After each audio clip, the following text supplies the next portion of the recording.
Ladies and gentlemen, welcome to a very quick King's Court the night before the very first $10,000 ShoutCraft Kings tournament that airs on Sunday the 13th of August at 8 a.m. Eastern. That is 1 p.m. in the British Isles, 2 p.m. Central European Summer Time, and the rest of the regional times on the screen right now.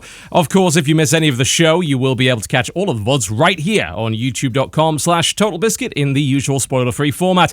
I would like to tell you a little bit about where the bigger prize pool came from and also give you a few hints and a few unveilings of players that you can expect to see in our otherwise exceptional mystery lineup. So, the tournament is now a $10,000 event. That is, thanks to Blizzard, basically doubling the prize pool, and that is all down to the money that they made from the war chest, which is basically a large collection of in-game cosmetic content that you have to pay up front for and then unlock through a series of small challenges.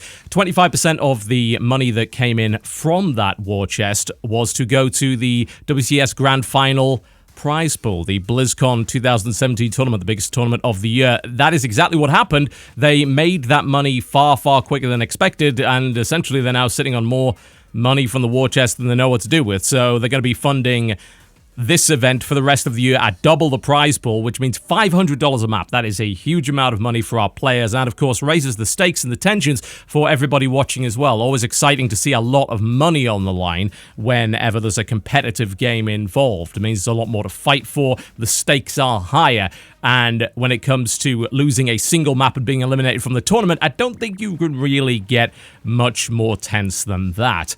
We'd, of course, like to thank Blizzard for increasing the prize pool. They have been the sponsor of ShoutCraft Kings since 2016. They pay for the prize pool, they pay for my co-caster and the admins, and some of the assets that we buy for the show, like the song and some of the art and things like that.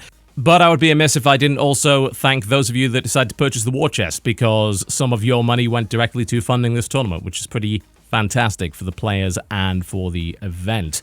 What I will also say, which is a little bit of a teaser, I'm not going to tell you anything more about it just yet, but you will find out sooner rather than later, is that this is not the only ShoutCraft event that is receiving war chest funding.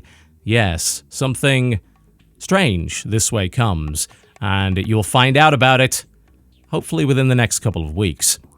Now, let's get back on topic and get back to the tournament at hand. The first $10,000 ShoutCraft Kings tournament couldn't go off without an excellent lineup, and we have an absolutely killer one.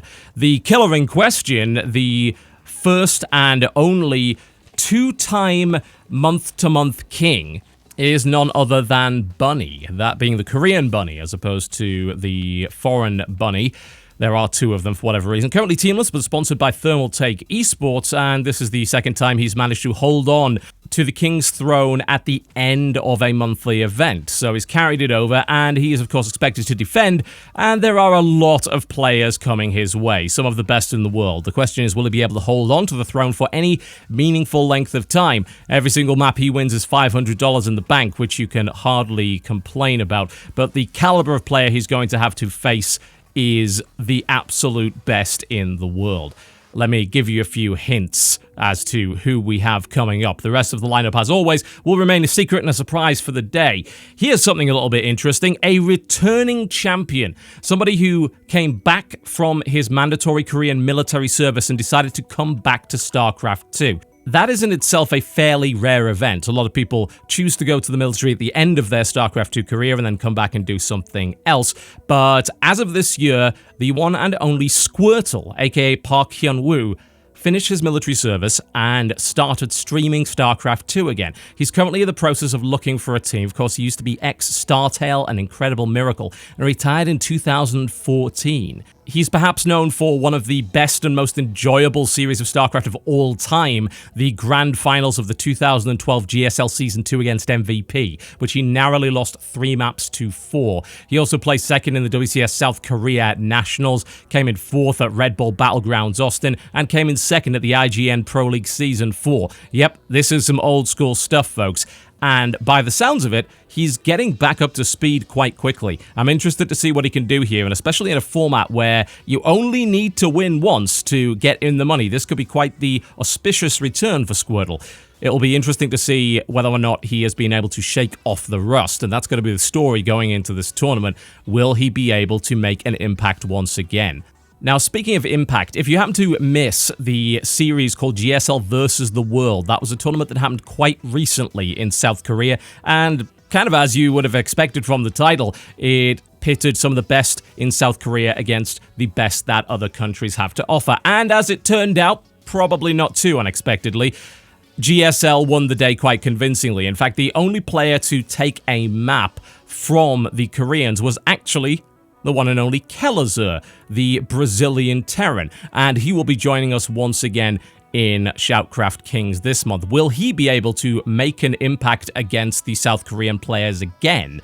It's quite rare to see a foreign Terran player be able to compete on the grand stage against South Korean Terrans, who are widely considered to be superior. It is especially unusual to see them defeat a player the caliber of TY, who was the Terran player to fall under the might of Kelazur's TVT. Can that happen again, or was that merely a fluke? We will find out in ShoutCraft Kings on Sunday. Now, of course, there was some South Korean dominance going on during that tournament, and it would only be reasonable and proper if we brought some of the players to ShoutCraft Kings in our highest stakes tournament yet. So that's exactly what we did, and we are proud to invite back the one and only Stats, who was the first player to put a point on the board for South Korea, dealing with arguably the best foreign Zerg in the world right now, Nurchio, who is currently the top scoring player in ShoutCraft Kings. And last but by no means least, the man who has been frequently requested for this event and unfortunately had to turn down several invites due to conflicts is finally able to show his skills in ShoutCraft Kings. I wouldn't even call him a rising star anymore because he's very clearly one of the best Zerg in the world.